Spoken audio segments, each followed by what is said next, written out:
وظیفه بودم بچه‌ها بارش بری بوده هم بیرون نبود هم داخل بودن درس داخل بودم درس آخو میخوندن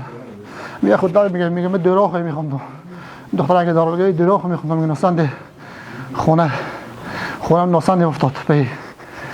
از این بچه‌ها مادر نخوده یک بچه که به شکم خودش که یعنی وقت تقریبا تولد یک ماه 22 روز میگه بود خود یک دختر دیگه حافظ قرآن بود بچه دیگه من 16 14 15 ساله بود یک بچه دیگه بچه خردم 13 ساله بود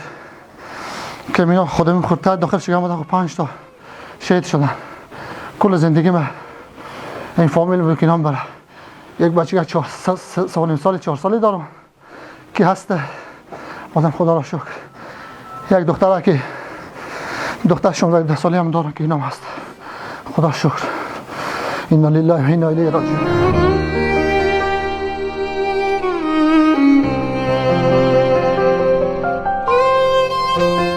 وای برادر ما در